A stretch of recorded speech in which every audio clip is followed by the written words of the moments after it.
All right, it's Chris over at Dixieland Farm, and I am going to continue with my greatest top 20 albums of all time for me, Chris, at Dixieland Farm. Your list will be slightly different. My tripod is dying. I need to get a new one. So if you start seeing it, that's not your monitor. It's not your phone. It's my tripod. Number 11. This should have been on the other list of albums where this album is so perfect I do not listen to anything else by the band because they got it. I don't know how many times I've listened to Built to Spill, Keep It Like a Secret. This is from the 90s. An amazing guitar rock album, alt album, a little noisy, fantastic. They did a 20th anniversary. Well, would you believe in 2018? I did not go. From what I could see of live clips, that the singer, is it Doug Marsh? Just it wasn't holding up, but he's gotten better since. And it's hard to describe this album, but it's tremendous. This album I've listened to at least 100 times. If not more. Every song on it is fantastic. It's a little noisy. His lyrics sometimes are they're abstract, I guess, enough. I mean, there's this song, "You Are Right," which every lyric is is a line from a classic rock song. You were right where you were wrong where you said everything would be all right. You were wrong when you say manic depression's a frustrated mess, or you were right when you were right when you said life continues long after the thrill is gone, which is Jack and Diane. So it's like so the lyrics are they're not story songs. This album is just amazing. I can't recommend it enough if you love 90s music. This will be a hot take because all three Big Star albums deserve to be on a top 20 list. But really, I Am the Cosmos by Chris Bell, I think is... So this is an incomplete album. It was finished posthumously. Chris Bell, troubled guy,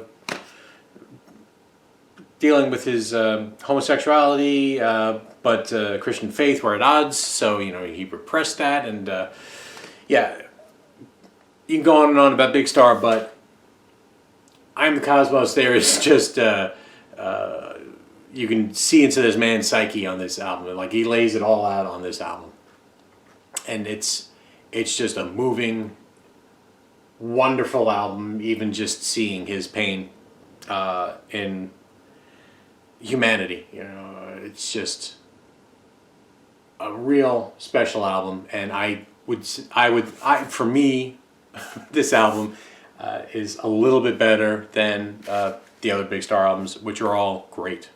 You can't go wrong with Number One Record or Radio City, or even third, Sister Lovers.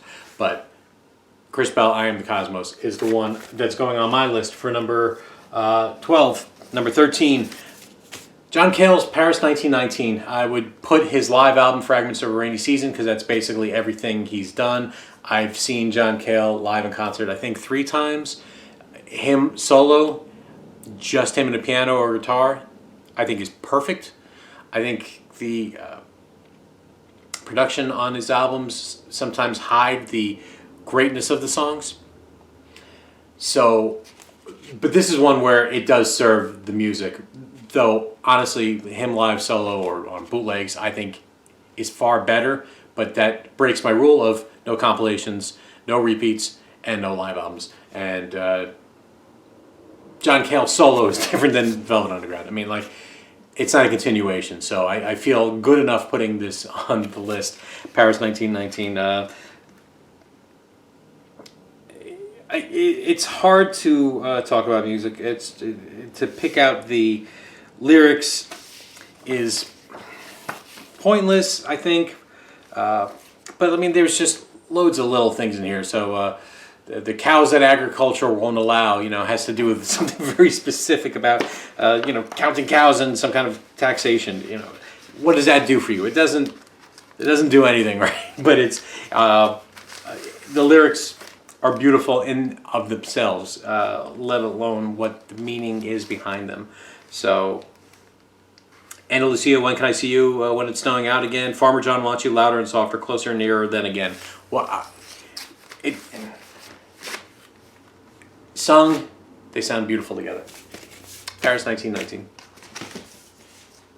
So that's 11, 12, 13. Number 14 would be of Montreal's Aldhil's Arboretum. Arboretum. Did my New York come out there? New York. Yeah, I think this is one of the greatest of Montreal albums. It is depressing as shit. Pancakes, for one, are always depressing because having breakfast with you is such fun. Then there's a song about a woman seeing her husband at his gravesite, and then another one about a dog, and then I think the dog dies or the woman dies. It's everything. This is I don't know if this is post his marriage falling apart. I can't remember. Also, Hissing Fun Are You the Destroyer. This is also a good album. This sort of where he starts really going on drugs, and his psyche is slowly breaking. Amazing artwork by his brother Kevin Barnes. So of Montreal is normally would be the early period is a twee band, and then this middle period is twee plus sadness, and then he goes into funk. And I just don't care for anything after Aldhil's Arboretum. I don't care for the direction. I actually don't care for Kevin Barnes. He seems like a little bit of a jerk. I've seen in interviews post. He dismisses everything he did in the beginning, which was very playful and childlike. I mean, not far off from Neutral Milk Hotel. That was probably why he would be considered in the Elephant Six collective. But not really. He just sort of was in Elephant Six, but not exactly. But not far off from the sound of Olivia Tremor Control or the Music Tapes or Neutral Milk Hotel. Of Montreal, one of my favorite bands of that early period. I don't have a lot on vinyl. The stuff was meant for CD. It was recorded and on the laptop on his computer. There is no sense to buy it on vinyl unless you really wanted to. But that was one of the records where I'm like, yeah, I need to have that on vinyl. So I got it. This was a present from Matt Sands, and number 15 is Yip Jump Music by Daniel Johnston. You'll certainly know the Hi, How Are You from Kurt Cobain's shirt. Daniel Johnston was an outsider music. He recorded music on a cassette recorder, like one of those like cheaper like school cassette recorders that he put on his chord organ, which is basically a kind of a harmonica with a fan. And you can hear him play on this. You can hear him tapping because the thing is a piece of crap plastic, and so that's kind of a percussive sound.